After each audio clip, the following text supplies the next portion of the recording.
What is up? Tyler is back with another SummerSlam review in 2015. Like I mentioned in the 10th review, from 2010 to 2015 was not fun times for me.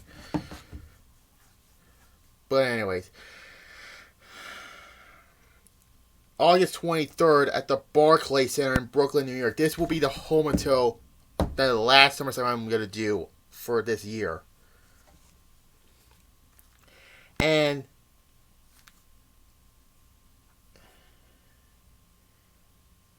I think this was the second SummerSlam that was aired on the... Yeah. But yeah, this was the first 4-hour SummerSlam. And boy.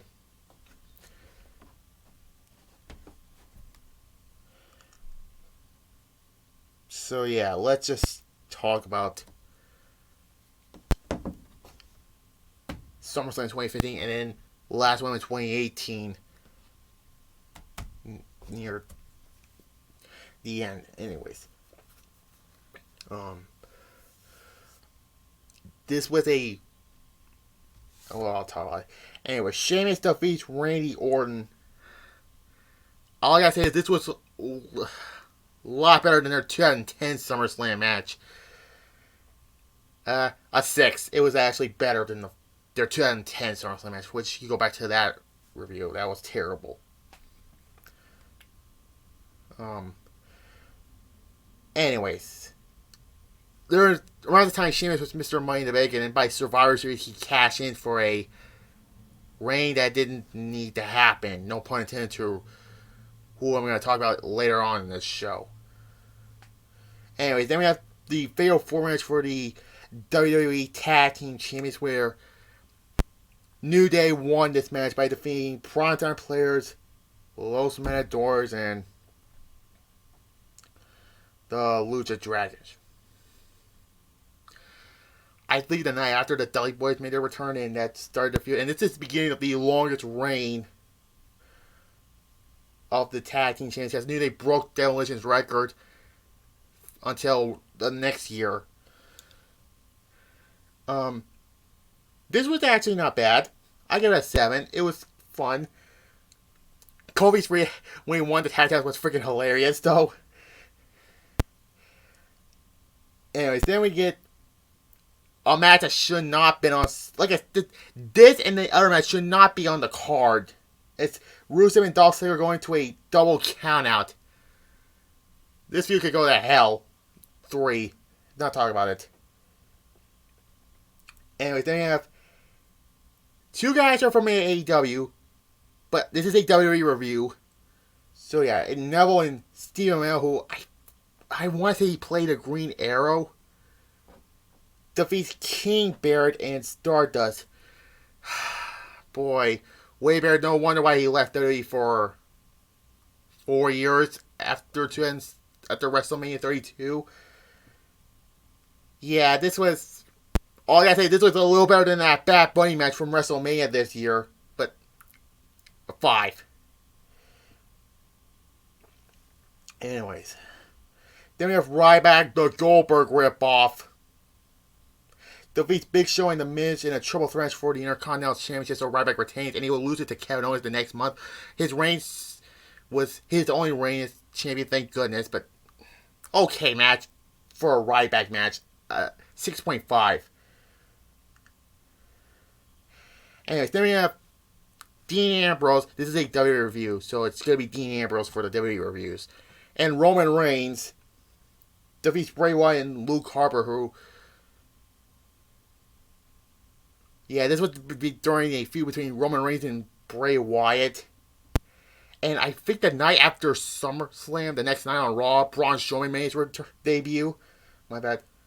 Or wait, did it happen here? No, it was the night after. Yeah, it was the night after. Good match. Yeah, it was a good match. I give it an 8. And now the show gets up somewhat. A winner-take-all match for both the WWE and the United States Championships. Seth Rollins, who was the WWE Championship, and he faced John Cena, who was the United States Championship. And this was during when the fans stopped basically booing John Cena. Basically, well, you hear some boos now, but not like 2005 or 2010. You know, yeah. And this was during Cena's United States Open Challenge, and he also pulled over Kevin Owens at the Elimination Chamber pay-per-view in May. Yeah, and Seth Rollins was WWE Champion, which you already know he was on my worst champions list. But this match redeemed it a little bit because after that Brock Lesnar fiasco at Battleground last month, and yeah, and this match was amazing. I give it a 9 out of 10, the match of the night, but I didn't like the ending of this match. Jon Stewart, who, by the way, who is the host of this pay-per-view, tries to interview Brock Lesnar, but they get Paul Heyman, and he comes out and screws John Cena of his United States Championship, and all because he did it for Ric Flair. Really? You think I'm going to round? But no, this was retarded, but Cena gave him the AA the next night on Raw, and Seth Rollins, you can see it by the spoiler underneath the Brock and Taker poster. They should just kept that off and just have the poster, which, whatever. 9 out of 10. I liked the match was great. Rollins and Cena have good chemistry. This was actually better than that tables match at tables, ladders, chairs, and stairs. Also, by the way, I didn't watch the show in 6 years. So this was the first time I watched a show in 6 years. I was like, I haven't watched this show in like since it aired. So I was like, what's the show? And you already know by now. Anyways, then we have...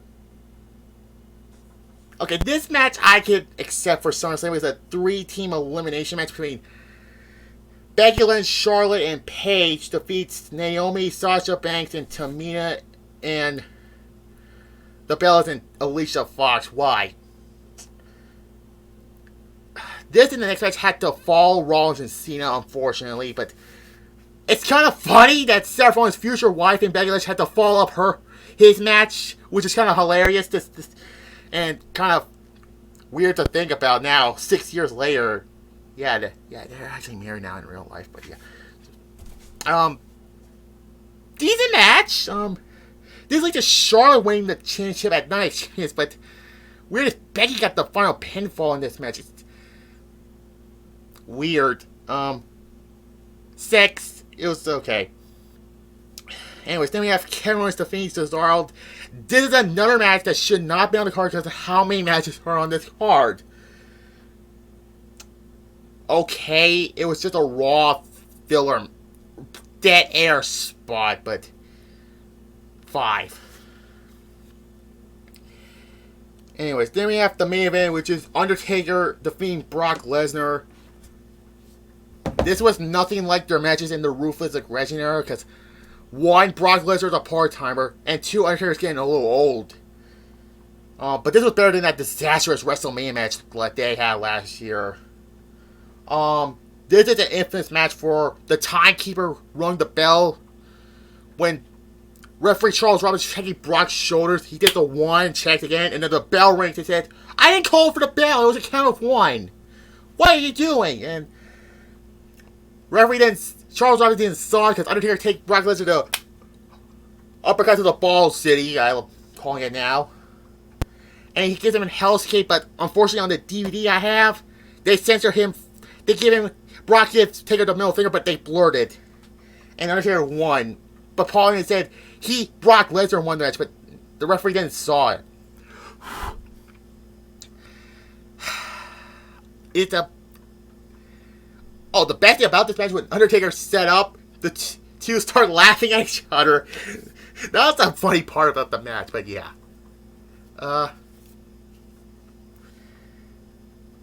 I give it a 5.5 out of 10. So SummerSlam 2015, way better than 2015, that's for sure. I give it a 5.5 out of 10. It's one of the weaker SummerSlams, like 99 and 2006, and this year, or last year, we're not And then did my review of SummerSlam 2021. This is my bad. It's whether by 2020, 2006, and either 99 or yeah.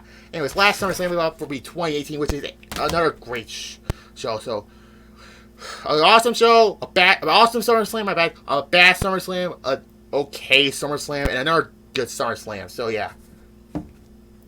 And bye. And that'll be on Thursday with my bring back my what if, which will be what if AJ Styles and John Cena's feud coming in at WrestleMania 33. So yeah, 2018 SummerSlam is the last SummerSlam up. Bye.